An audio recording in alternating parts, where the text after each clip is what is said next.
Hello and welcome to today's virtual. Bonjour et bienvenue à l'événement virtuel d'aujourd'hui, le second dans le cadre du projet collaboratif Promouvoir le vivre ensemble. Ici Maria Judd, vice-présidente des initiatives stratégiques et de l'engagement à Excellence en Santé Canada. Une chaleureuse bienvenue à toutes celles et tous ceux qui sont parmi nous partout au Canada. Nous offrons cette séance en français et en anglais. Pour entendre l'interprétation en français, veuillez cliquer sur « Français » dans le menu d'interprétation sur Zoom. Nous vous invitons à vous exprimer dans l'une ou l'autre langue officielle lorsque vous saisirez vos questions, commentaires et réflexions dans la boîte de dialogue. Je vous rappelle que la séance d'aujourd'hui est enregistrée et que l'enregistrement sera mis à la disposition des participants dans les jours à venir. Vous verrez les diapositives françaises et anglaises à l'écran pendant tout l'événement. Si vous éprouvez des difficultés à les voir, sachez que les diapositives et les enregistrements vous seront communiqués dans les prochains jours. La photo que vous voyez à l'écran a été prise après une cérémonie au lever du soleil à Thompson, Manitoba, dans le cadre d'une rencontre du projet collaboratif. Les membres de l'équipe de la santé du Nord et autochtone, ainsi que l'équipe de Thompson, ont entamé leur parcours ensemble dans le cadre de cette cérémonie. Pour assurer que notre événement virtuel commence bien et dans le cadre d'une cérémonie également, j'invite Ed Connors, membre du groupe d'orientation du projet collaboratif, à prononcer une prière d'ouverture. Ed Connors a des antécédents Mohawk et irlandais. Il est psychologue. Il travaille auprès des communautés des Premières Nations partout au Canada depuis 1982 dans des milieux ruraux et urbains.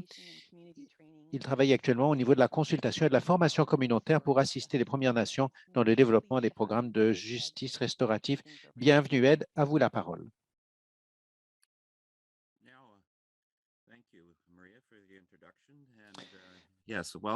Merci, Maria, pour cette présentation. J'étais là ce superbe matin sur ce beau territoire de Thompson au Manitoba, sur le rivage de ce lac. Tandis que nous inaugurons cet événement, nous vous souhaitons la bienvenue à vous tous venus de partout au pays, de partout dans ce que nous appelons, dans notre terminologie autochtone, l'île de la Tortue. Nous avons voulu vous donner la possibilité de prendre contact les uns avec les autres dans ce format virtuel dont il nous est fait don. D'une époque où il nous est difficile de nous rencontrer face à face. Mais nous pouvons poursuivre nos relations et entretenir nos liens. Aujourd'hui, nous vous donnons la possibilité de déclarer où vous vous trouvez. Bientôt, nous allons vous montrer le résultat de cette question. Mais tout d'abord, je voudrais vous rappeler pourquoi nous vous avons demandé d'identifier le lieu d'où vous vous trouvez. C'est dans une perspective autochtone. La perspective que nous vous proposons est la suivante. Songez au lieu d'où vous venez, de la manière dont les personnes qui ont des antécédents autochtones, mes ancêtres par exemple, comment nous vîmes un jour les endroits d'où nous venions. Nous appartenons toujours de nombreuses nations, de nombreuses cultures, de nombreuses langues. Or, nous vivions sur l'île de la Tortue de manière aussi paisible et pacifique que nous le pouvions.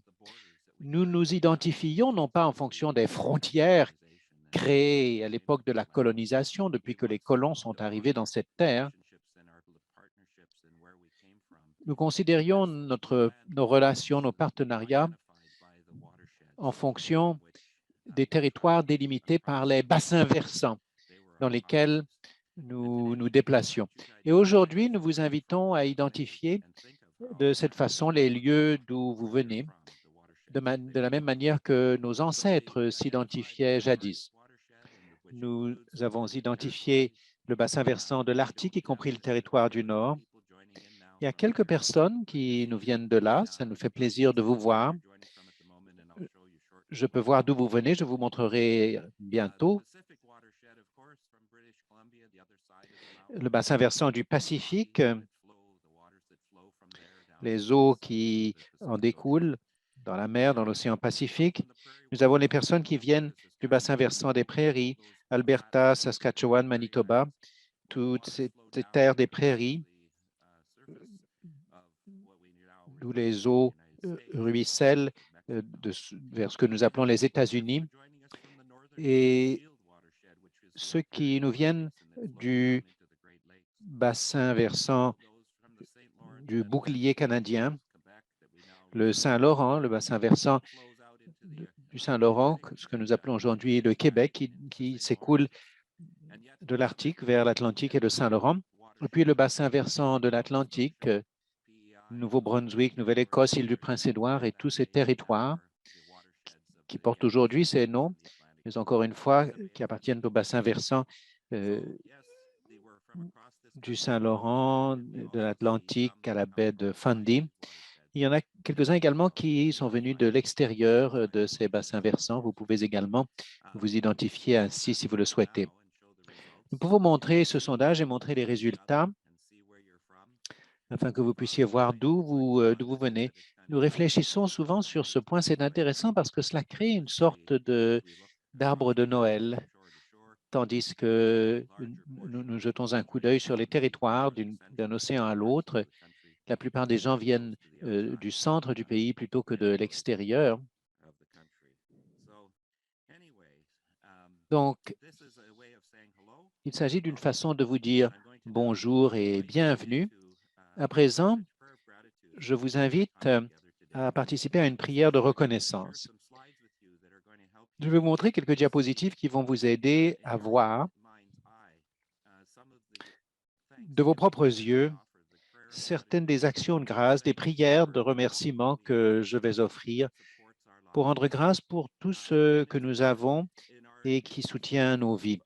Dans notre façon autochtone de comprendre, de voir les choses, notre parcours, le parcours de vie, nous reconnaissons que tout ce qui nous vient au niveau de la vie du Créateur, tout cela nous vient de la création. C'est cela qui nous est donné à bien des égards. Lorsque nous parlons de cela, nous reconnaissons, nous utilisons la terminologie portant sur nos relations, c'est-à-dire nos relations non seulement humaines, mais encore nous reconnaissons toute la vie, toute la création, car tout cela fait partie du réseau de vie qui soutient nos vies et qui nous est donné par le Créateur. Et ce faisant, nous reconnaissons toutes les façons dont nous pouvons tous nous relier à un Créateur si vous considérez que c'est important dans votre vie. Il y a de nombreuses manières de procéder. Lorsque nous le faisons, nous offrons cette reconnaissance sans nous identifier, nous dire que notre façon est la seule, mais plutôt les façons que nous avons tous,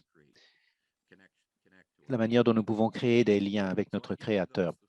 Donc, je vous donne ces réflexions, ces liens, tandis que j'offre une prière de gratitude à laquelle nous pouvons réfléchir dans le monde, alors que nous devons réfléchir à ce qui nous a été donné, qui nous permet de vivre en paix. En tant qu'êtres humains, nous luttons pour chercher un moyen de vivre pacifiquement. Ces moyens, nous les avons pourtant et nous ont été légués par nos ancêtres. J'offre donc cette prière dans cet esprit, tandis que nous ouvrons notre séance et que nous entamons pour beaucoup notre journée.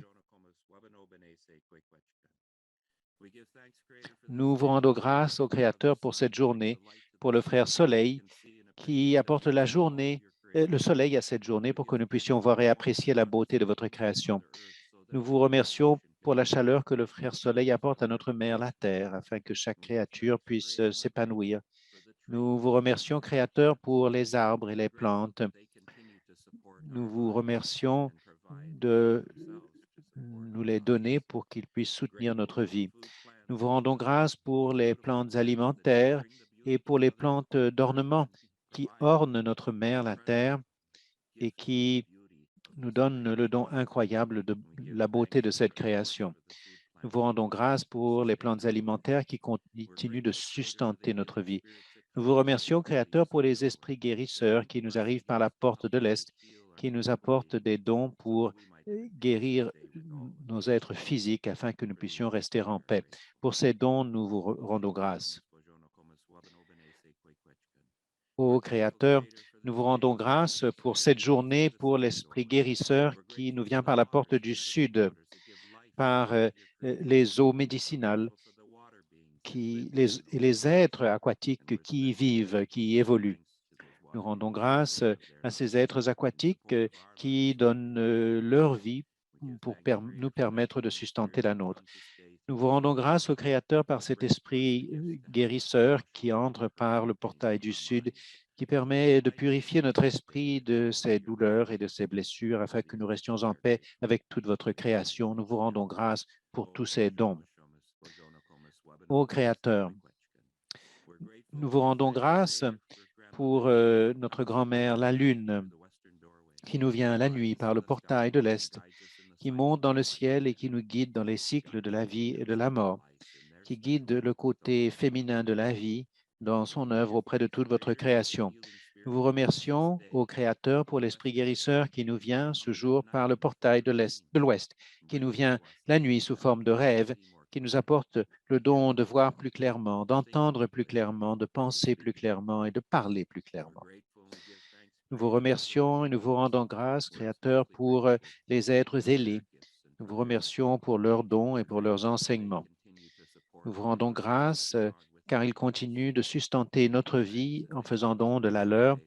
Nous vous remercions de purifier notre cœur de ces douleurs et blessures afin que nous puissions être en paix avec toute votre création. Nous vous remercions, ô Créateur, pour tous ces dons. Ô Créateur, nous vous rendons grâce pour les esprits guérisseurs qui nous viennent par la porte du Nord. Nous vous remercions pour les grands esprits blancs, frères et sœurs, qui nous guident et nous enseignent dans notre parcours de guérison spirituelle. Nous vous remercions pour les animaux quadrupèdes qui continuent de nous guider par leurs enseignements.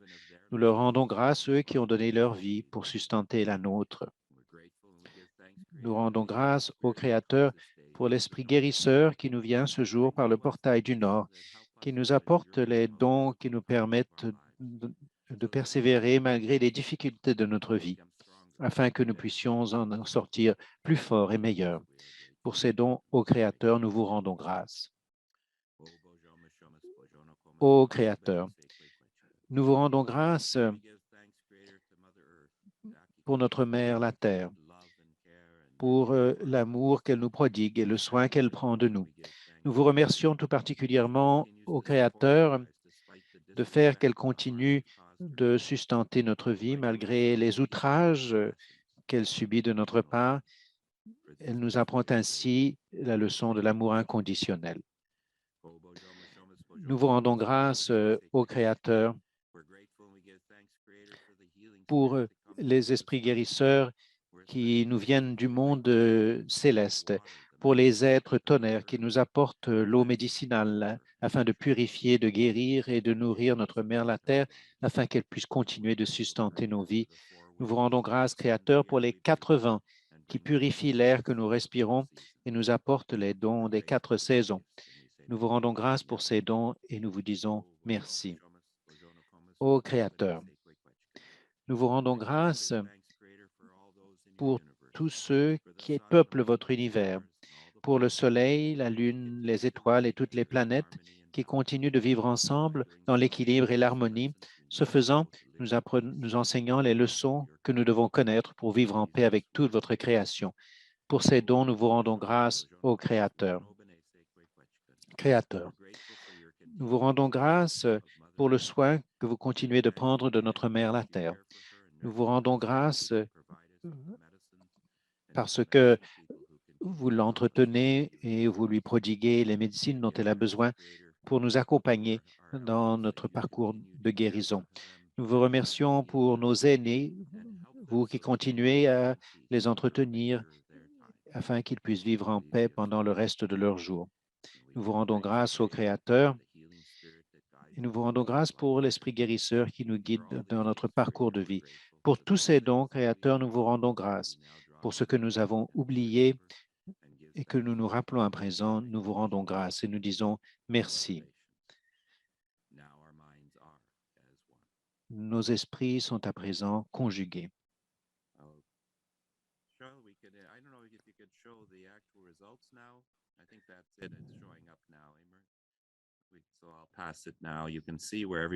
Alors, vous voyez donc l'origine de chaque personne et à présent, je vais donner la parole à Maria.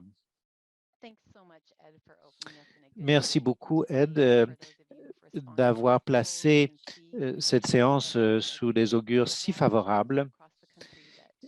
Nous avons affiché les bassins versants où chacun de nos participants se trouve. Nous vous remercions d'avoir partagé votre temps avec nous aujourd'hui. Je reconnais que je me trouve avec reconnaissance sur le territoire non cédé de la nation algonquine, également appelée Ottawa, où je suis reconnaissante de pouvoir vivre, travailler et me divertir. Je reconnais que le niveau de vie dont nous bénéficions aujourd'hui est le résultat de l'intendance et des sacrifices des habitants originaux de ces territoires. Ensemble, nous nous engageons à ne pas répéter les erreurs du passé et à viser des relations plus équitables, paisibles avec les Premières Nations, les Inuits et les Métis. Je vous invite, si vous le voulez bien, à vous présenter dans la boîte de dialogue et à réfléchir sur le territoire et la terre depuis lesquelles vous nous parlez aujourd'hui. Je suis reconnaissante de me trouver en compagnie de l'équipe de la santé autochtone et du Nord, Kelly O'Connor, Despina Papadopoulos, qui vont gérer notre boîte de dialogue aujourd'hui, ainsi que notre productrice, Kelly Ripley. Nous nous réunissons venus des bassins versants de l'ensemble du pays dans notre salle virtuelle. Nous accueillons également des personnes qui nous apportent une diversité de points de vue, administrateurs, consultants, infirmières, chercheurs, spécialistes en amélioration de la qualité, professionnels de la santé alliés, dirigeants autochtones, organismes autochtones, patients, proches et personnes ayant un vécu. Merci d'être parmi nous aujourd'hui. Je suis également ravi d'être en compagnie de nos panélistes qui comprennent les membres du groupe d'orientation du projet collaboratif Promotion de la vie, ainsi que les membres de l'équipe du projet collaboratif de Terre-Neuve. Je vous invite à vous présenter. Bill, pourriez-vous vous présenter d'abord?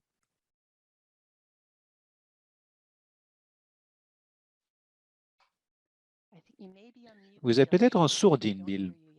Nous ne vous entendons pas encore. There we go. Good morning. I'm William Julius Mussel Jr., named Bonjour, je m'appelle William Mussel. Je porte le nom de mon père et de mon arrière-grand-père. Je suis membre fier du peuple Salish, le peuple de la rivière. Je suis très heureux d'apporter mon vécu à ce projet collaboratif qui se base sur mon travail de formateur, de mentor. Je puise dans les enseignements de nos ancêtres. Merci, Bill. Ad, souhaitez-vous ajouter des paroles de présentation? Oui, volontiers. Outre Ed Connors, je m'appelle Wabenokone Sekesekwetkwetum, ce qui en anglais signifie le son de l'oiseau tonnerre de l'Est dans son approche. Je viens de Ganawake, de territoire Mohawk, et de la ville de Mont-Royal. Ma mère a grandi à Ganawake, mon père à Mount Royal, qui surplombe Montréal. J'appartiens au clan du Loup et je dis souvent que je suis venu des deux rives du fleuve, car le fleuve Saint-Laurent divise nos communautés, Ganawake et Montréal.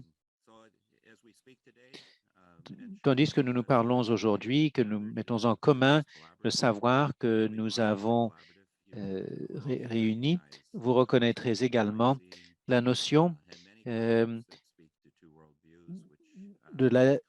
du dédoublement des visions du monde qui sont issues de mon expérience, mes antécédents, ainsi que l'expérience que, que j'ai acquise dans la vie. Merci et j'ai hâte d'en partager davantage avec vous. Merci, Ed. Cindy, je vous invite à vous présenter.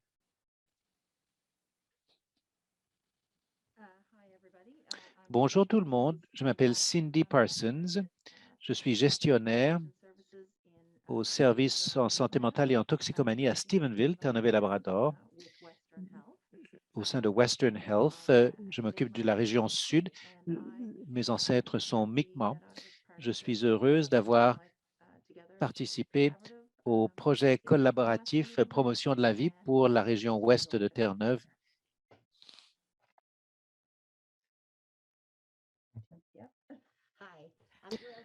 Bonjour, je m'appelle Gail Hickey.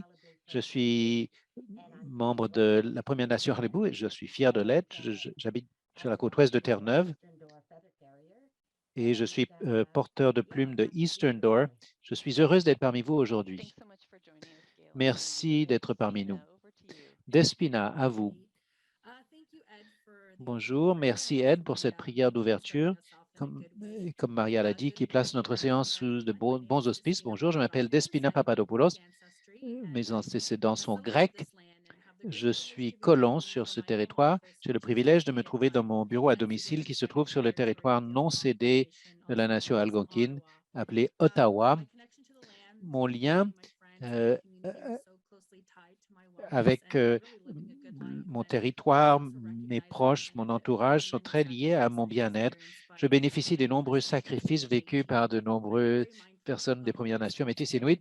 Je suis très conscient de la responsabilité qui m'incombe d'écouter, d'apprendre et d'agir de façon bien réelle. Mon pronom est elle et je suis gestionnaire principal de programme au sein de l'équipe de la santé des populations autochtones et du Nord à Excellence en Santé Canada. J'apprécie d'avoir la possibilité de vous parler aujourd'hui. Merci, Despina. Alors voilà comment nous allons passer le temps dont nous disposons. La tribune va évoquer les leçons acquises en ce qui concerne la sécurité culturelle, les espaces éthiques et les changements de paradigme au sein du projet collaboratif auprès d'organismes de santé autochtones et non autochtones qui y ont participé. Ensemble, nous allons évoquer des éléments clés nécessaires pour créer des espaces éthiques, les leçons qui ont été acquises pour faire évoluer les paradigmes afin de soutenir une œuvre relationnelle qui encourage la sécurité culturelle. Et nous allons également évoquer la manière dont des espaces de confiance éthique ont été créés afin de favoriser les relations et les partenariats. Depuis un an, l'équipe de santé des populations autochtones du Nord collabore étroitement avec le projet collaboratif Promotion de la vie pour élaborer des produits de partage de savoir afin de mettre en commun les récits de la collaboration et de développement de relations nécessaires pour réunir différents points de vue sur le monde et de faciliter le travail de promotion de la vie du projet collaboratif. Vous pouvez accéder à certaines ressources en cliquant sur le lien qui va apparaître dans quelques instants dans la boîte de dialogue, qui y a déjà apparu. Donc, nous voudrions tout d'abord vous montrer une vidéo du projet collaboratif et puis les membres du panel vont faire part de leurs réflexions et nous vous encourageons, les participants qui sont présents dans tout le pays, à poser vos questions aux membres du panel dans la boîte de dialogue. Alors, le récit du projet collaboratif Promotion de la vie, c'est un récit de collaboration et de développement des relations qui ont été indispensables pour rassembler différents points de vue, différentes approches de la vie. Ce projet collaboratif a mis en jeu des équipes venues de tout le pays. Ce récit partage également le récit des organismes au niveau des Premières Nations métisses et des communautés. Et nous voudrions vous en partager un peu plus ce que Excellence en Santé Canada, en tant qu'organisme nouveau, a fait récemment, tandis que nous abordons le temps que nous allons passer ensemble. Formé par la fusion de l'Institut canadien pour la sécurité des patients et de la Fondation canadienne pour l'amélioration des services des soins de santé, il y a près d'un an, nous nous intéressons à travailler avec des personnes dans tout le pays pour créer un avenir dans lequel tout le monde dispose de soins de santé sécuritaires et de grande qualité. je voudrais vous partager notre première stratégie organisationnelle et vous inviter à visiter notre site Web pour en apprendre davantage au sujet de nos programmes et de nos ressources qui sont disponibles et en cours de développement afin d'améliorer la sécurité et la qualité des patients. Bon nombre des leçons qui ont émergé de la Fondation canadienne pour l'amélioration de la santé et de la participation dans le projet de collaboration que nous partageons aujourd'hui consiste vraiment à comprendre dans la pratique comment les fondations de confiance, de respect, de réciprocité, les notions de préparation à agir, à changer, à participer à de nouvelles relations, à vivre des cérémonies, des esprits dans notre travail ensemble. Donc, ce modèle d'apprentissage par l'action nous a aidé à avoir la culture comme guérison et bon nombre des initiatives soutenues par des équipes au pays.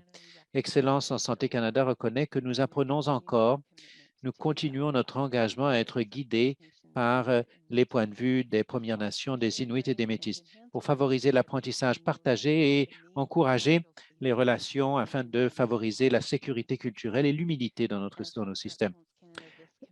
À titre d'excellence en Santé Canada, cela est enchâssé dans nos documents de fondation, dans notre nouvelle stratégie, dans un nouveau programme. Alors, je vais donner la parole à Despina.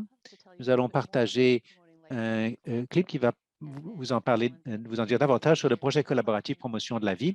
Et ensuite, je vais inviter Despina à faire part des réflexions d'excellence en Santé Canada.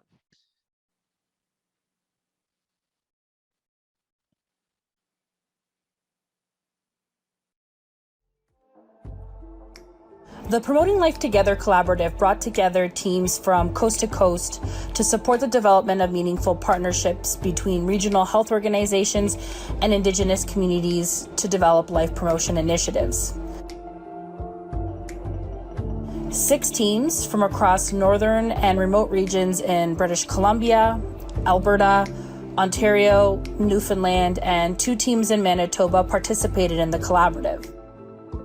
As the convener of this initiative, our organization became the 7th team as it became very apparent that we were also learning alongside all of the teams.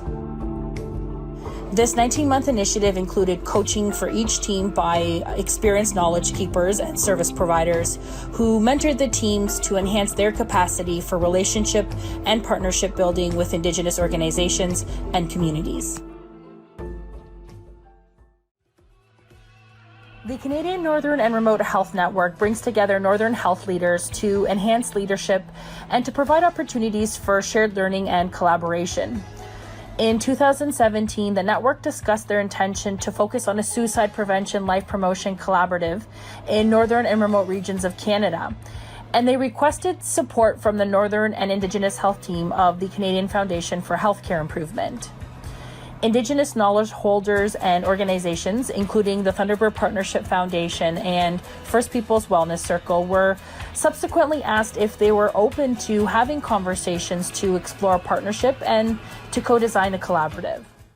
The guidance group of the collaborative included a spiritual advisor, First Nations and Métis mental health leaders, a youth representative, an external evaluator, as well as representatives from national mental health organizations. This group supported the creation of guiding principles for the work of the collaborative, which focused on cultural humility, respect for Indigenous knowledge and diverse Indigenous voices, and an understanding of strength-based approaches to Indigenous health.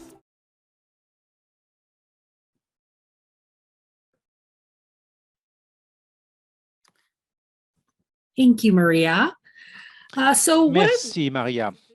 Donc, ce que j'ai appris spécifiquement par mes expériences dans le projet collaboratif pour la promotion de la vie, c'est que pour les organisations autochtones, l'important, c'est d'être ouvert à l'apprentissage et de prendre l'engagement de travailler en étroite collaboration dans la confiance, dans la prise de conscience des attentes. Nous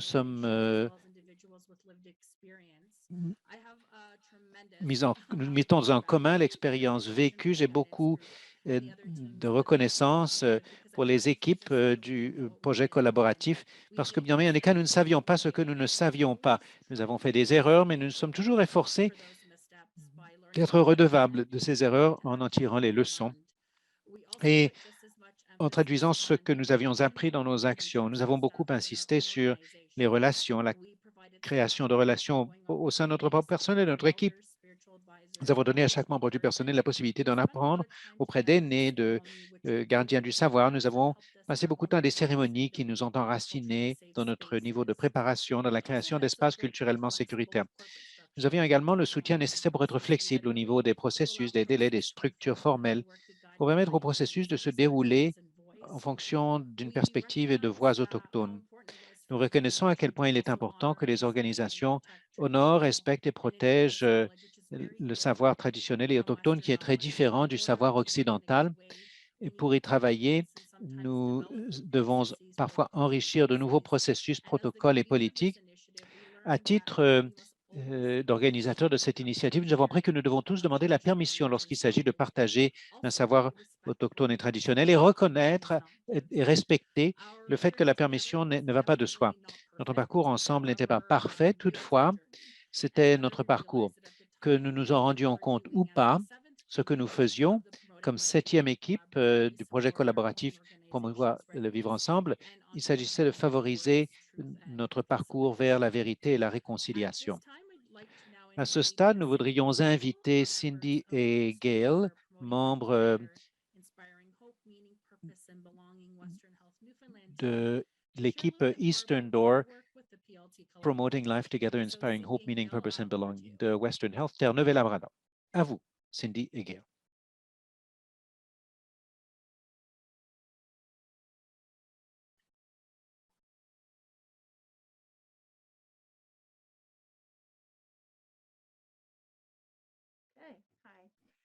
Bonjour, désolé, vous aviez un petit problème technique. Comme on vous l'a dit, nous nous trouvons dans l'ouest de Terre-Neuve.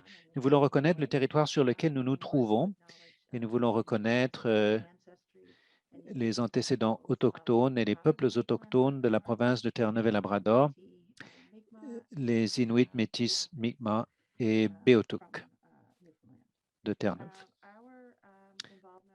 Notre participation au niveau de la promotion du vivre ensemble découle de la participation de Western Health au sein de la Fondation canadienne pour l'amélioration des soins de santé.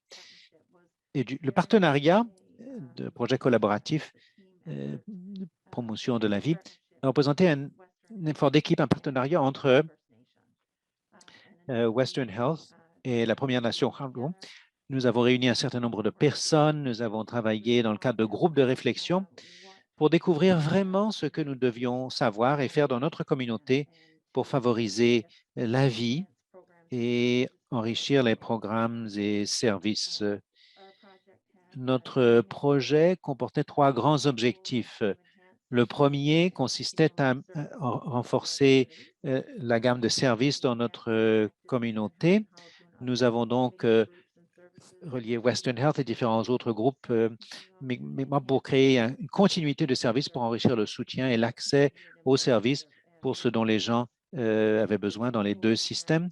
Deuxième objectif, renforcer la compétence culturelle pour les fournisseurs de services de santé mentale et de toxicomanie pour faire progresser sur la continuité de la sensibilité culturelle à la sécurité culturelle. La partie occidentale de Terre-Neuve a une importante population autochtone. Nous savions que les personnes qui accédaient aux services, la plupart des fournisseurs de services et des personnes ayant un vécu qui accèdent aux services avaient besoin d'un changement dans la façon dont nous fournissons les programmes. Notre objectif ultime consistait à mettre en œuvre le projet des porteurs de plumes de Eastern Door. C'est cela qui a représenté l'essentiel de notre travail. Dans le cadre de ce projet, les membres de Western Health, le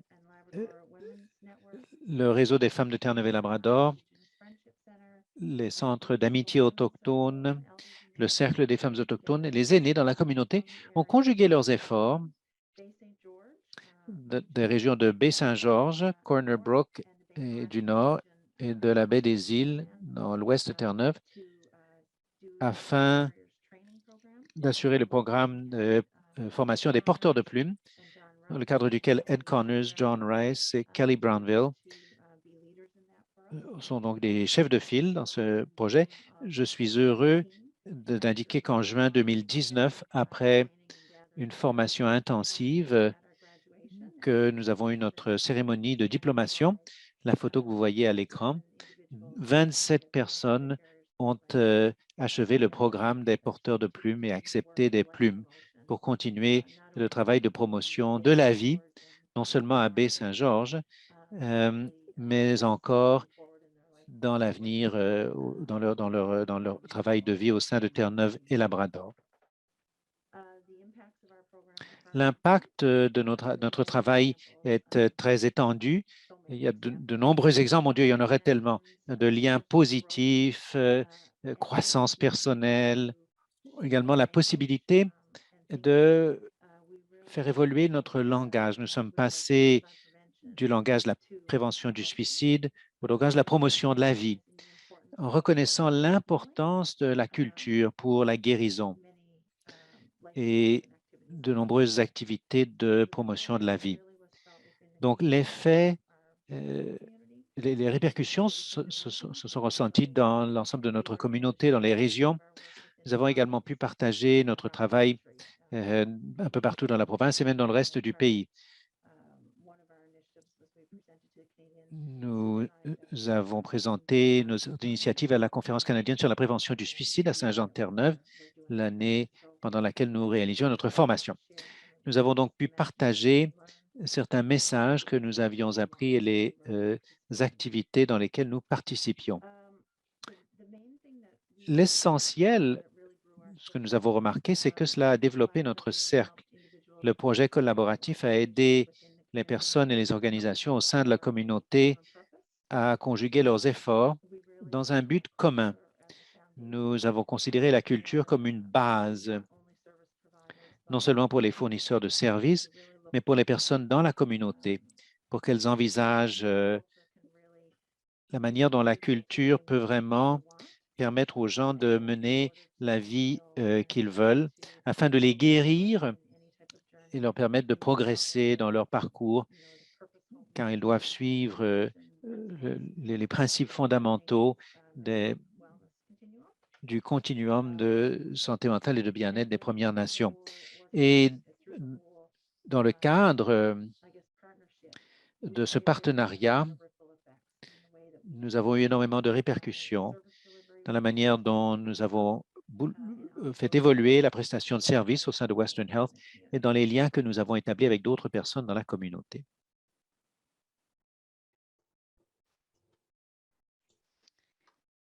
Thanks so much, Cindy and Gail. And I just would invite you to reflect on and share. Merci beaucoup.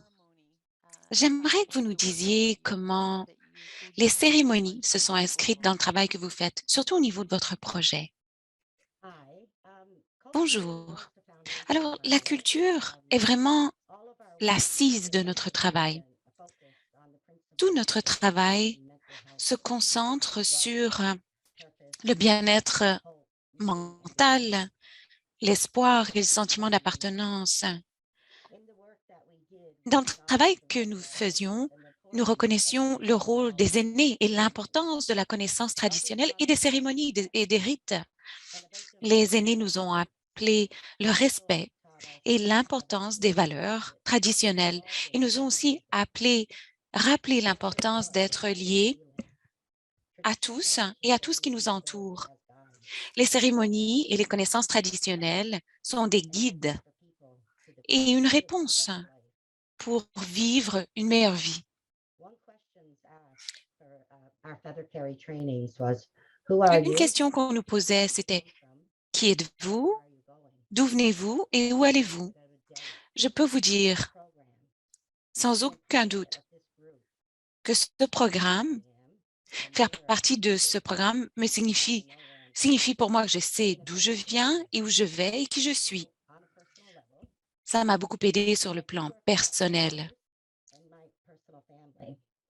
Je travaille beaucoup avec les aînés dans ma vie personnelle et ce travail avec eux m'a donné tout ce qu'il me fallait, raison d'être et sentiment d'appartenance. Merci. Merci, Gail. Vous avez travaillé comme mentor et comme coach, comme formatrice. Alors, j'aimerais que vous nous disiez ce qu'a été votre expérience aide. Merci et merci, Gail, pour ces réflexions, car cela me rappelle les moments que nous avons passés ensemble. Vous savez, il s'agit non seulement de partager le cheminement que nous avons eu collectivement dans l'organisme qu'on appelle à présent Excellence en Santé Canada, mais surtout, il s'agissait de partager un cheminement qu'on avait avec des collectivités, tandis qu'on partageait les concepts de la promotion de la vie et le changement que l'on ressent actuellement dans les communautés autochtones de par le pays, tandis qu'on change de paradigme, qu'on ne se concentre plus tellement sur la prévention du suicide, mais plutôt sur la promotion de la vie. Ce n'est pas qu'il faille arrêter la prévention du suicide en cas de besoin, mais plutôt d'élargir ce concept, d'élargir cette notion pour qu'elle tienne compte de tout ce que nous savons afin que l'on puisse contribuer tout ce que l'on sait à la promotion de la vie. Et c'est ce que je disais dans mes remarques liminaires. Dans ce cas-ci, nous avons eu une expérience formidable, une occasion inouïe. La communauté Mi'kmaq de Qalipu nous a invités à partager ce que l'on savait de la promotion de la vie à partir des travaux que nous avons déjà fait, une formation en leadership en matière de promotion de la vie qui est offerte partout au Canada. Je me rappelle d'un moment phare quand on s'est réunis le premier jour et on a fait une cérémonie au bord de l'océan. On était devant un feu de camp, on a fait une cérémonie de lever du jour pour accueillir la journée. Et tandis que nous le faisions, nous étions en compagnie de toutes sortes de personnes qui se rassemblaient pour faire ce travail, pour comprendre ce qu'était la promotion de la vie. Et tandis qu'on le faisait, le soleil montait dans le ciel et jetait sur nous une lueur dorée. Et nous étions vraiment au bord de l'eau. Certains d'entre nous voyions le soleil éclairer la montagne, d'autres faisaient face à l'océan. Et ils ont vu 2 phoques émerger de l'eau. Et ils nous ont regardés tout le temps qu'on faisait la cérémonie. Cela nous a frappé encore bien plus que la cérémonie elle-même. C'est que le peuple Mi'kmaq, après une longue période, a décidé de renouer avec son identité à Terre-Neuve et Labrador. Et je pense que en partageant notre parcours, on a pu les aider eux aussi à renouer avec leur passé. Je pense d'ailleurs aux propos de John Rice qu'on a partagé avec eux. On leur a dit que dans la prophétie Anishinaabe des 7 feux, le début de la prophétie des 7 feux parle du périple du peuple Anishinaabe de la côte Est qui a cheminé. On savait que les colons allaient venir, que les changements allaient se produire. Alors le peuple Anishinaabe s'est retrouvé dans les prairies. Les 7 feux sont un potentiel de réunion. Si les non-autochtones peuvent reconnaître et saluer la connaissance autochtone qui existe depuis des temps immémoriaux et que l'on se sert de cette connaissance pour l'avantage de tous, nous allons tous en tirer le bienfait. On s'est rappelé ces enseignements lors de ces cérémonies. On a allumé le feu pour allumer le feu qui nous anime tous. J'espère que vous comprenez la vision qu'on a voulu partager avec vous, l'importance de ce cheminement. Cela transcende très certainement les mots qu'on peut lui donner. Merci. Merci, Ed, ainsi que Gail et Cindy, cela me permet de parler un peu plus de ce qu'on a appris collectivement, c'est-à-dire l'importance de se créer la place qu'il nous faut pour accepter d'autres perspectives et visions du monde et de les accepter pour avancer ensemble. Et ce virage important, c'est-à-dire, il faut penser à le paradigme qui change. On veut passer de la prévention du suicide à la promotion de la vie. Et il faut en tirer toutes les leçons. L'engagement que nous avons eu avec la Fondation Thunderbird et le Cercle First People's Wellness était très important. C'est ce qui nous a permis de mettre au point un document d'orientation pour le projet collaboratif de promotion de la vie. Et c'est ce qui nous a permis d'utiliser nos contacts autochtones pour vraiment piloter le travail. Et d'ailleurs, nous allons parler un peu plus de ce travail, à commencer par une vidéo d'Ed.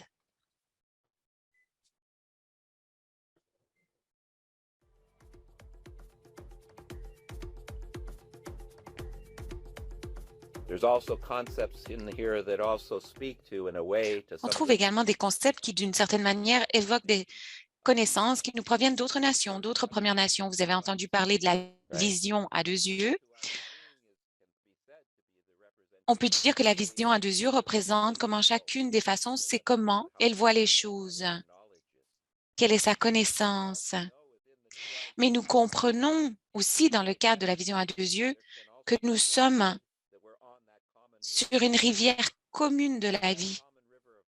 Et cette rivière commune de la vie peut en fait être interprétée comme étant un lieu dont ont parlé certains de nos aînés, à savoir l'espace éthique commun, le lieu où nous pouvons apprendre à connaître et à utiliser nos 2 yeux et nos 2 connaissances de la bonne manière. Mais de quoi avons-nous besoin? Nous devons avoir cette relation d'égalité pour pouvoir le faire. Je pense que ce qui s'est passé dans notre relation, dans le travail avec la FCISS, c'est que nous sommes parvenus à comprendre certaines des notions de base d'une bonne relation et comment y arriver. Et aussi comment la créer et y travailler de manière à pouvoir y arriver entre nous, mais aussi en faire bénéficier les autres, comme nous l'avons fait dans le cadre du projet collaboratif avec les communautés.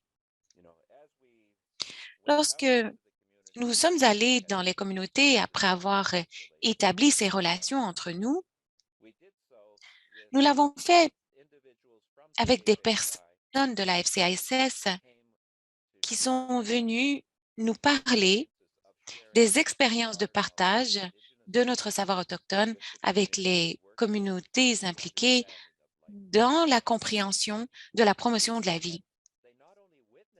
Ils ont non seulement été témoins de ce que nous faisions, mais ils ont aussi participé à ce transfert de connaissances.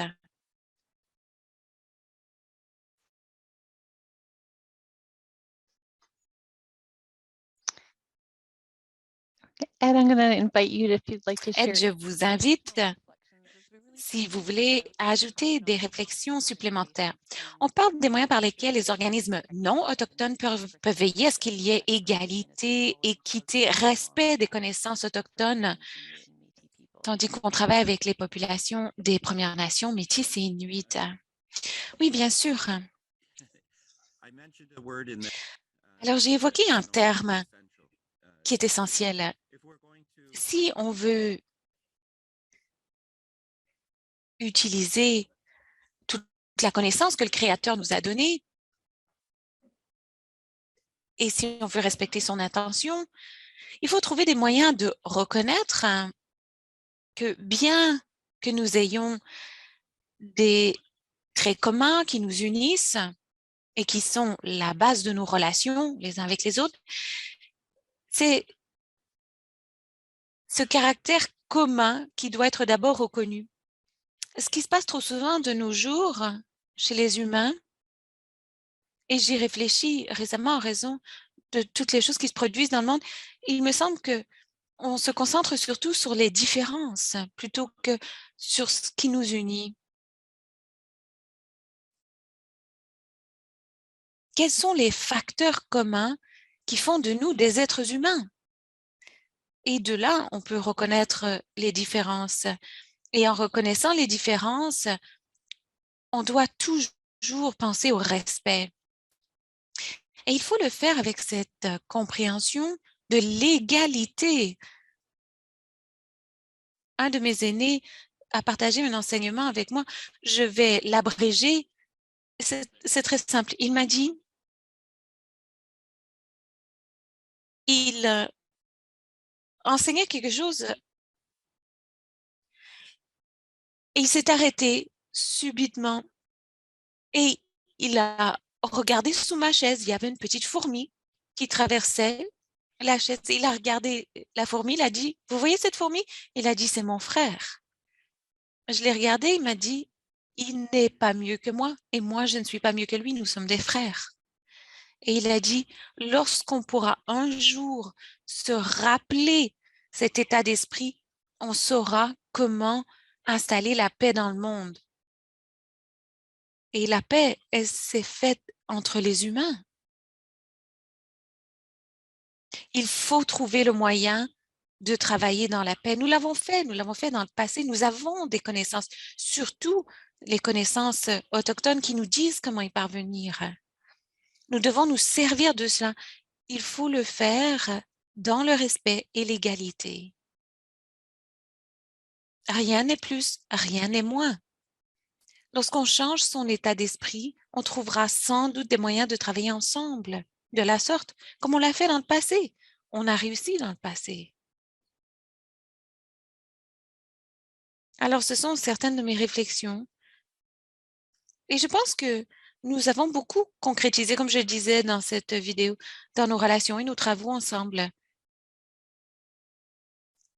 Avec nos dirigeants autochtones, les organismes autochtones, avec ESC, Excellence en Santé Canada, et avec nos communautés autochtones. Et ce n'est pas que les communautés autochtones, c'est les communautés non autochtones également. Les personnes, comme vous le disiez au tout début, qui ont travaillé à cela avec nous. ESC nous a accompagnés dans les collectivités quand on a partagé ensemble et qu'on a enseigné ensemble. Alors, ESC a cheminé avec nous et était ouverte aussi à l'apprentissage respectueux. Alors, tandis qu'on tisse ce genre de relation, je crois qu'on peut transformer nos relations les uns avec les autres, surtout en santé. Mais c'est fondamental si on veut arriver à nos fins. Et je pense qu'on peut y arriver. Nous l'avons fait dans le passé. Nous avons réussi dans le passé. C'est pourquoi je pense que les connaissances autochtones du passé sont si importantes pour l'avenir. Merci, Ed. Je vais inviter Cindy à ajouter quelques réflexions, peut-être des mots d'encouragement,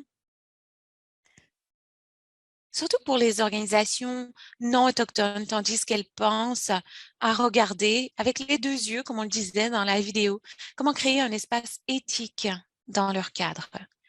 Tout à fait. Alors, le concept de la vision à deux yeux a été fondamental pour nous. C'est ce qui nous a permis de reconnaître le rôle de la culture dans le bien-être des gens. Et c'est ce qui nous a permis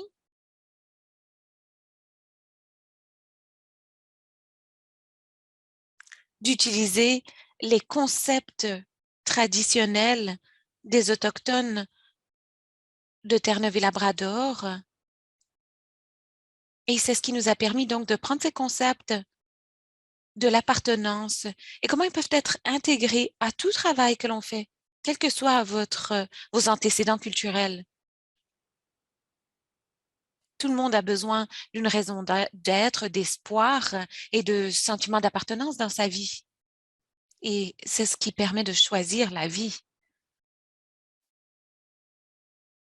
Merci Cindy. Bill, voulez-vous ajouter quelque chose? Tandis que nous nous réfléchissons à la vision à 2 yeux ensemble. Oui, je pourrais faire quelques observations. Il y a plus d'une décennie, j'ai entendu une description de l'espace éthique et son application.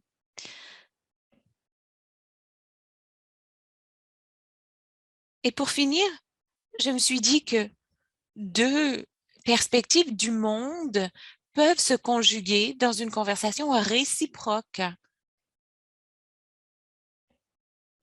Il s'agit, si vous voulez, d'une application des connaissances, apprendre à travailler ensemble,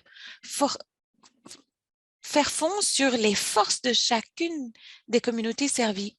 Pour moi, c'est essentiel.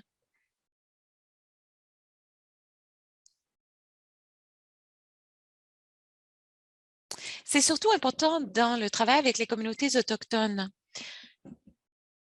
Souvent,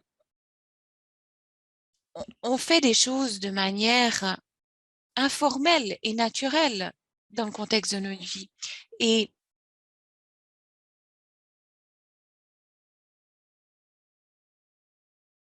il faut évoluer dans un contexte où on évite le jugement.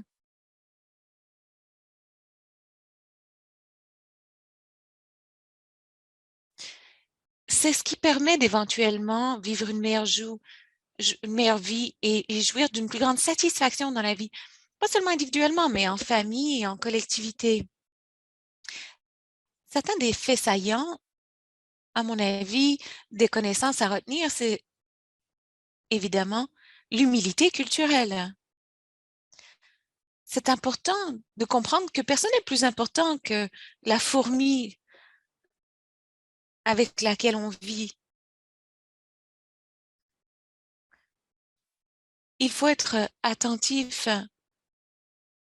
aux voix des choses qui évoluent avec nous, qui sont aussi l'objet de la création. Dans le cadre de notre travail, il est important, lorsqu'on travaille entre autochtones et non autochtones. Excusez-moi, j'essayais de lire un message. C'est important d'être intéressé par les communautés elles-mêmes. Et si nous voulons travailler ensemble, il est important, par exemple, de demander à faire une visite guidée de la collectivité et de comprendre quels sont les éléments importants pour la communauté. C'est ce qui permet d'évoluer main dans la main avec elle.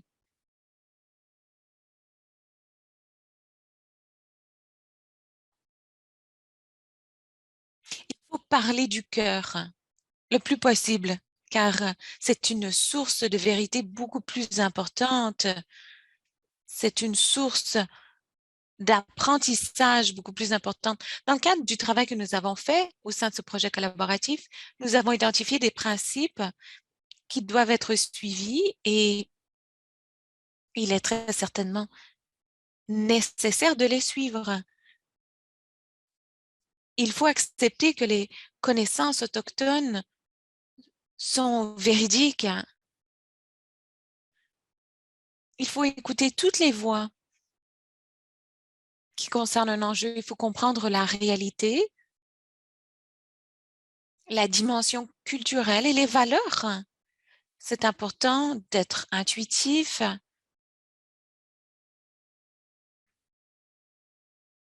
de faire la promotion de la compréhension de ce qu'on apprend les uns des autres, de valoriser, de respecter quiconque devient votre partenaire ou votre interlocuteur. Et enfin, il est important de reconnaître, lorsqu'on le peut,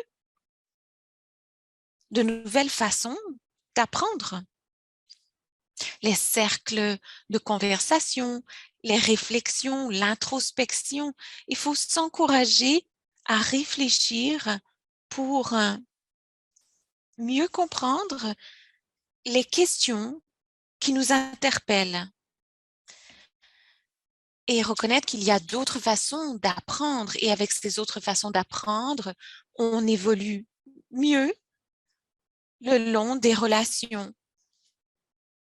Dans notre cas, nous avons par exemple 2 cultures différentes. Il faut comprendre les forces de chacune et les mettre à profit dans le cadre de notre travail avec les communautés autochtones. Et enfin, si ces choses sont véritablement respectées, elles mènent à la sécurité culturelle. Merci. Merci, Bill.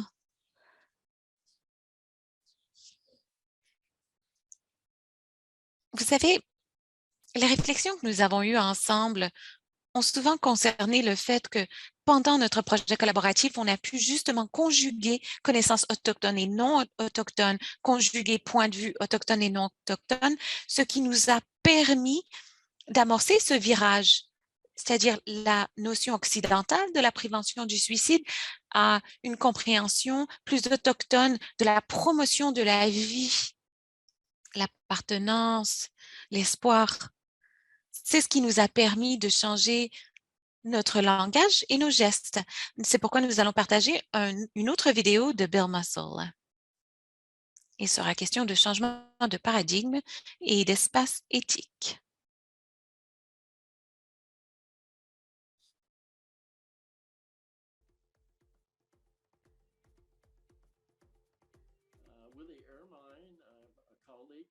Willie Ermine est un collègue qui a enseigné en Saskatchewan. Même s'il est pratiquement retraité, il travaille encore fort et c'est lui qui a introduit le concept d'espace éthique. Il s'agit d'un concept très lié à l'importance du dialogue entre les personnes de diverses cultures, en particulier les personnes anglophones et celles qui parlent des langues autochtones.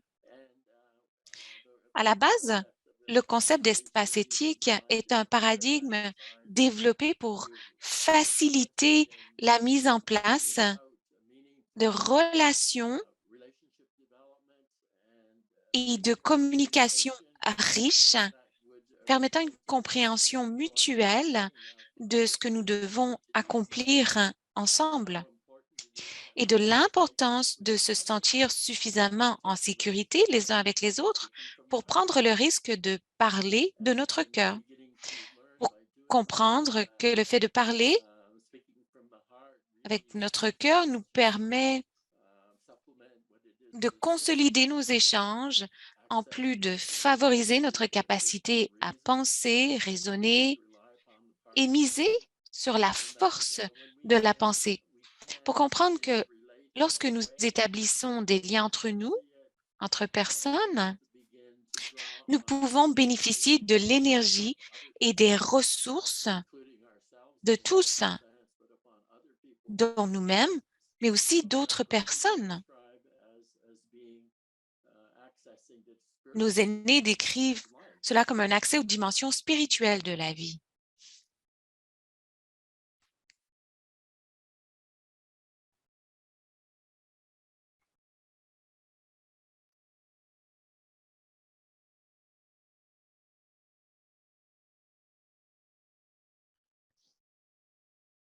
Thanks so much, Bill. Merci beaucoup, Bill.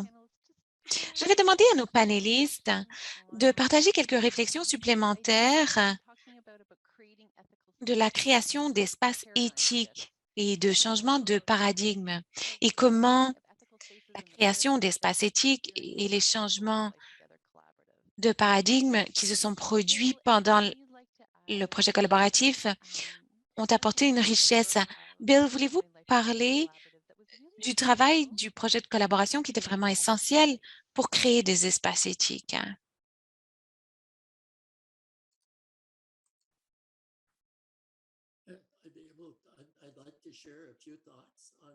Eh bien, je vais parler de quelques réflexions que j'ai par rapport à votre question. Il est très important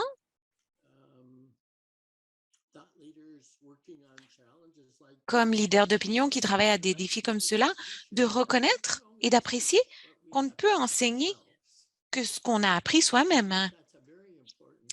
Et ça, c'est une observation importante dans notre travail, car nos façons d'apprendre comme peuples autochtones sont un peu différents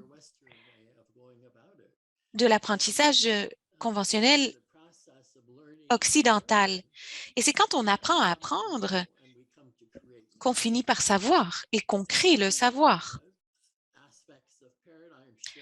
D'autres aspects de changement de paradigme que je reconnais, entre autres, c'est l'importance de toujours se concentrer sur les forces.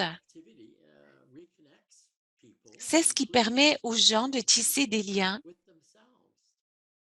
et même d'apprendre à se connaître soi-même, de devenir son propre meilleur ami, si vous voulez, quelqu'un avec qui interagir et partager les communications. C'est ce qui vous permet de mieux vous connaître, mieux vous apprécier, savoir à quoi vous appartenez, mieux comprendre vos antécédents, votre histoire personnelle et quelles sont vos forces. C'est ce qui vous permet de mieux connaître votre famille, votre communauté, l'importance du territoire pour nous tous en raison de nos ancêtres, l'importance de Mère Nature dans notre vie. Les relations sont très importantes.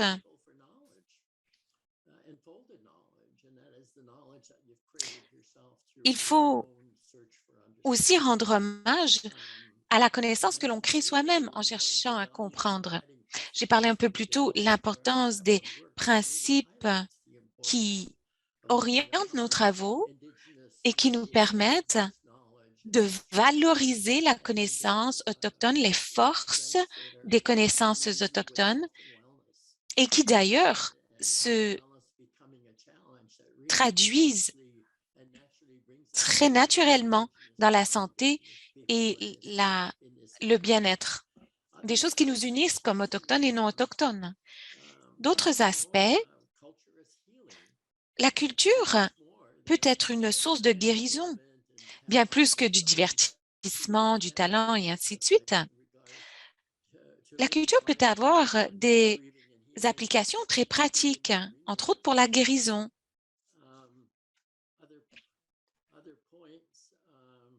D'autres observations?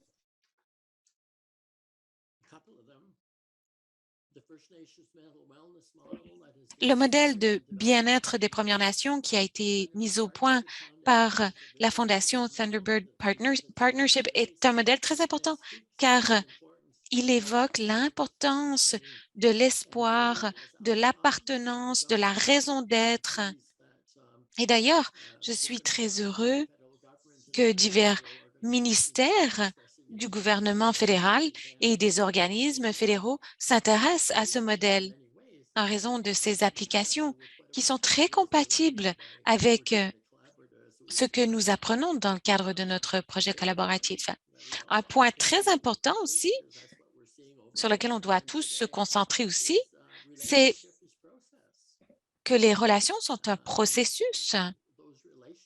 Ce sont ces relations qui nous permettent de penser autrement, qui nous permettent de voir autrement, qui nous permettent de performer autrement et d'élargir les concepts de la diversité.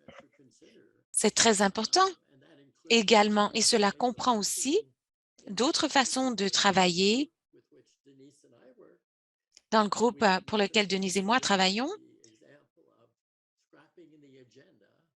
Nous éliminons les ordres du jour.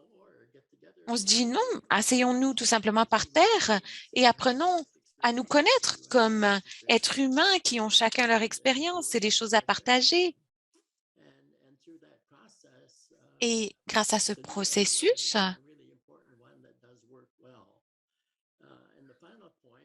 on peut véritablement apprendre. Et la dernière chose, tandis qu'on se renseigne et qu'on apprend sur les connaissances autochtones en matière de promotion de la santé et de la vie, eh bien, il faut se rappeler que c'est vous qui faites des choix, c'est vous qui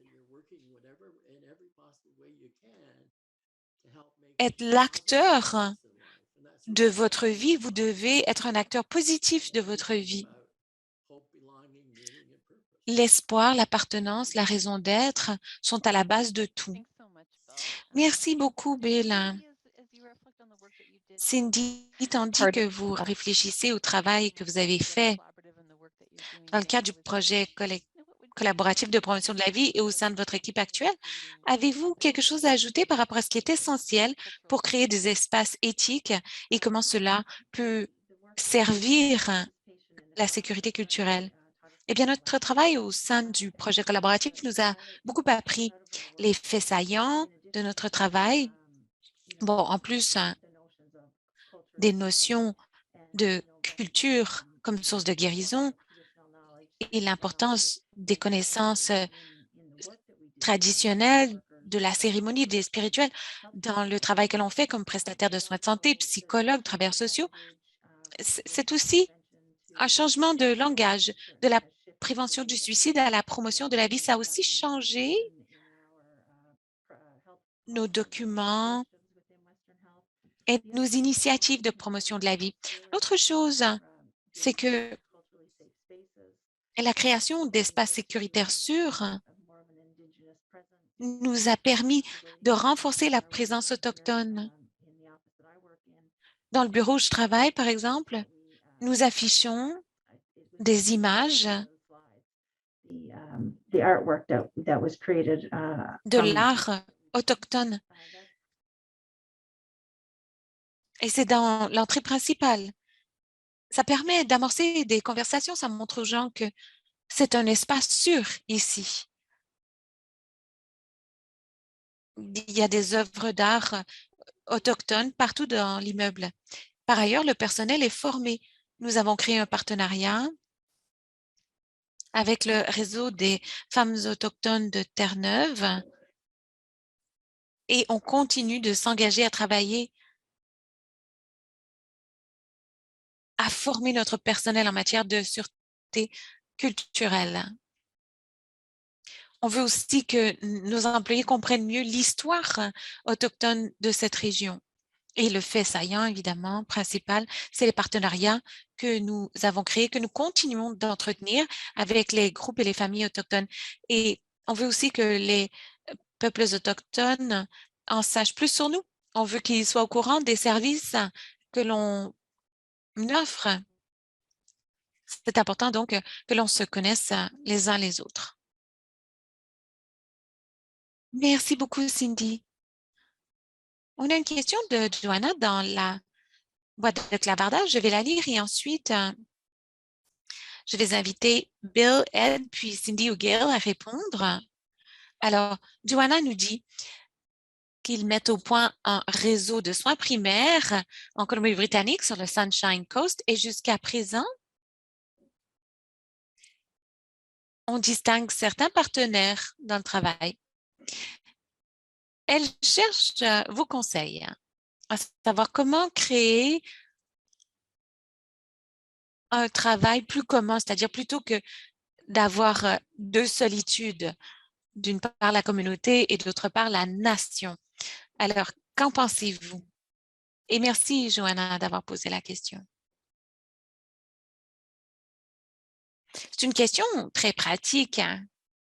Et la première chose qui me vient à l'esprit, c'est l'importance de jeter des ponts, des liens les uns avec les autres qui vous permettent d'établir un contact, de tisser des liens, tisser des relations et de le faire de manière à ce qu'il y ait une promesse de quelque chose de meilleur pour toutes les parties.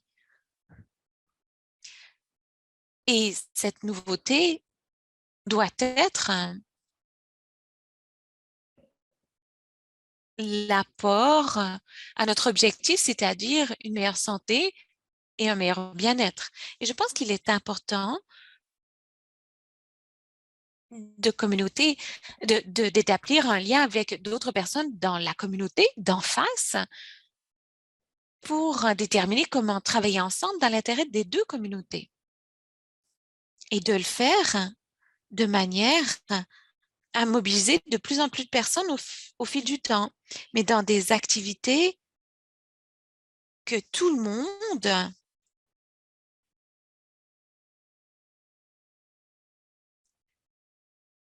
pourra apprendre, c'est-à-dire il faudra que de part et d'autre, dans chacune des cultures, on apprenne à se connaître. Il faut que chaque culture identifie des points qui pourraient intéresser les interlocuteurs de l'autre culture. Vous savez, nous sommes tous des créatures du Créateur et il faut travailler dans l'humilité, il faut vivre sans jugement, il faut faire tout ce que l'on peut pour se soutenir, être compatissant, empathique. C'est ce qui permet, je crois, d'arriver à un style de vie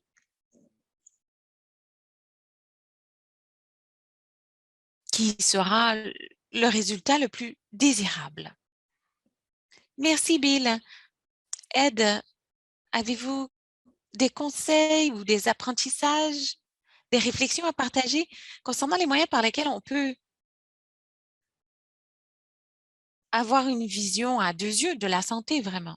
Merci, Maria. Oui, je dirais simplement que je me ferai l'écho tout à fait de ce que disait Bill.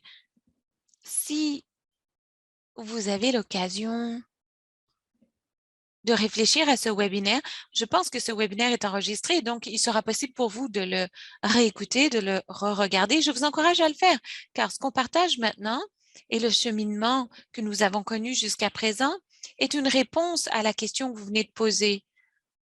Notre cheminement est un exemple du moyen par lequel vous pouvez le faire. Vous pouvez conjuguer les efforts des deux communautés. Il y a d'autres tribunes où vous pourrez vous renseigner. Il n'y a pas que ce webinaire où vous aurez des renseignements importants. C'est important justement de partager notre expérience pour que vous puissiez en tirer parti. Nous avons trouvé cette méthode très utile à bien des égards. Alors, je pense que c'est un modèle précisément pour ce que vous cherchez. Alors, continuez à apprendre de ce que nous apprenons et comme je le disais, nous sommes très heureux de partager nos connaissances avec vous par divers moyens, pas que ce webinaire. Merci Ed. Oui, il y a une autre question. Merci Rick de la question. Comment se protège-t-on de l'appropriation culturelle? Je sais qu'on en parle beaucoup. Il y a un protocole, par exemple, de partage de connaissances. Alors, peut-être que Ed aura quelques mots à dire là-dessus. Rick, merci d'avoir posé la question. Très heureux de vous retrouver. C'est par là qu'on a commencé notre cheminement. On a voulu tisser des liens, mais tandis qu'on a tissé des liens, c'est la première chose qu'il a fallu examiner. Ça a été un peu pénible au début de le préciser, de le comprendre. On a pris tout ce que Bill évoquait, c'est-à-dire qu'il a fallu dialoguer à l'époque avec la FCISS, qui est devenue ESC, et chemin faisant, ils ont compris quelles étaient nos préoccupations. Ils ont été très ouverts, évidemment, par les moyens décrits par Bill, justement, pour comprendre les enjeux. Et éventuellement, on a trouvé une méthodologie qui est utilisée en droit, c'est-à-dire qu'on a créé un pacte, une entente entre leurs avocats et nos avocats, c'est-à-dire qu'on a créé une entente qui déclare précisément ce qu'il faut et comment ça doit être mis en œuvre. Alors, nous l'avons fait. Nous l'avons fait au fil de conversations, de dialogues et de mécanismes formels. C'est-à-dire que nous avons créé une entente en langage moderne. Moi, j'ai commencé par l'écharpe. J'ai parlé de cette relation tissée en 1639. Et ensuite, évidemment, ça doit prendre une forme moderne. Dans ce cas-ci, ça a été une entente. Alors, ce sont certaines des choses que nous avons faites. Et je sais aussi que cela a été fait non seulement sous forme de pacte écrit, mais c'est un élément fondamental de nos principes, des principes qui nous ont portés tout au long du projet collaboratif. C'est-à-dire qu'on a mis en œuvre cette entente. On a partagé tout cela dans le cadre de nos travaux et dans le cadre de tous les liens que nous avons tissés pour que chacun puisse comprendre quelles étaient les bases à partir desquelles nous travaillions. Merci, Ed. On reçoit d'excellentes questions. Je vais inviter nos collègues à mettre dans la boîte de clavardage les ressources qui ont été évoquées par nos panélistes, c'est-à-dire qu'il y a beaucoup de ressources disponibles. Et donc, si vous prenez connaissance de ces ressources, je pense que vous trouverez des conseils qui vous aideront dans la mise en place de nouveaux partenariats visant à améliorer les expériences d'un plus grand nombre de personnes au pays. Et je souhaite remercier nos panélistes d'avoir été des nôtres aujourd'hui pour cette conversation très riche, leurs réflexions très judicieuses. Vous savez, dans le cadre de ce projet collaboratif Promotion de la vie, je pense qu'on peut tous s'entendre pour dire qu'on a beaucoup appris au sujet des moyens par lesquels on peut travailler ensemble. Et nous n'avons pas terminé nos apprentissages, mais nous voulions partager quelques apprentissages précoces. D'abord, en réaction aux besoins identifiés dans les communautés du Nord. Alors, nous avons commencé notre conversation par une cérémonie et nous voudrions terminer par une cérémonie également. Alors, je vais demander à Ed de faire une prière de clôture. Merci, Maria. Alors, la prière de clôture que je vous offre permet de boucler la boucle. Nous allons de nouveau remercier le Créateur de tous les cadeaux de la création qui nous permettent de vivre et de vivre bien.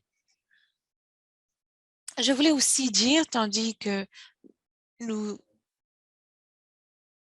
amorçons cette conclusion ensemble, que je dois reconnaître non seulement ce que le Créateur m'a donné, entre autres la vie et toutes les formes de vie qui ont été imaginées par le Créateur, mais je veux aussi remercier le Créateur pour le savoir qu'il nous a donné. Ce dont nous avons parlé aujourd'hui, le savoir qui nous permet de vivre une belle et bonne vie et en faire la promotion, c'est un savoir qui nous anime tous. Nos ancêtres nous ont imparti une grande sagesse et je pense qu'il faut apprendre à renouer avec cette sagesse. Nos ancêtres autochtones nous permettent de comprendre comment tisser des liens qui font la promotion de la vie. Ce que j'ai partagé avec vous un peu plus tôt concernait les ancêtres Haudenosaunee, les Wampum. C'était les moyens par lesquels on créait des ententes, des traités entre nous. On tissait des liens pacifiques, car on avait beaucoup de gens qui avaient beaucoup de visions différentes, mais nous avons mis au point la capacité de trouver des traits communs sur lesquels on pouvait appuyer nos relations pacifiques et utiliser les connaissances et les compétences que nous avons apprises. Alors, les choses qu'on a évoquées aujourd'hui, le savoir autochtone, les connaissances autochtones et les espaces éthiques, c'est justement le prolongement de ces premiers contacts, de la première ou des premières ententes entre peuples.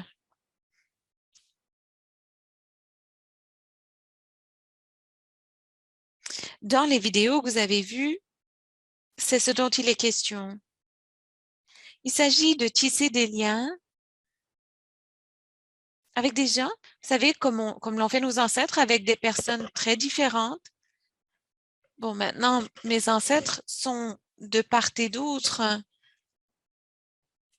du côté autochtone et occidental. Alors, je remercie le Créateur pour ces cadeaux, les cadeaux que sont la vie, la connaissance et aussi les cadeaux qui nous permettent de vivre une longue et bonne vie, pas seulement individuellement, mais dans le cadre de relations avec tout ce qui nous entoure et tous ceux qui nous entourent. Et tandis que je remercie le Créateur, je le partage avec vous dans l'espoir que ce que je partage avec vous vous aidera aussi à trouver le moyen de vivre dans la paix, une longue et bonne vie. Pour ces cadeaux, nous sommes reconnaissants. Pour ce jour, nous sommes reconnaissants. Merci. Merci à toutes nos relations. Merci, Ed. Merci d'avoir terminé de si belle façon.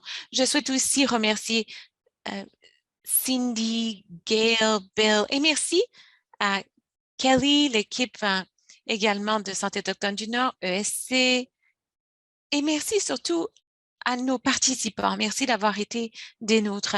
J'espère que vous avez trouvé cette séance utile. Et si ce n'est déjà fait, nous vous encourageons à consulter notre site Internet pour prendre connaissance de toutes les ressources comprises dans le projet collaboratif Promotion de la vie. Vous y verrez les équipes, une vidéo de 45 minutes sur notre périple, les leçons que nous en avons tirées et que nous voulons partager avec vous. Nous voulons savoir ce que vous avez pensé de la séance d'aujourd'hui. Vos commentaires nous sont très précieux. Cela nous permet d'orienter les prochains futurs. Alors, prenez un instant avant de vous déconnecter pour répondre à ces quelques questions. Voilà qui met un terme à l'événement d'aujourd'hui. Nous vous rappelons que la séance a été enregistrée et qu'elle sera disponible sur la page des événements de notre site Internet au cours des jours à venir. Nous vous invitons aussi à communiquer avec le personnel de SC si vous avez des questions ou si vous avez des ressources à partager, étant donné que nous voulons tous avancer ensemble d'une meilleure façon. Alors, merci d'avoir été des nôtres et passez une excellente fin de journée.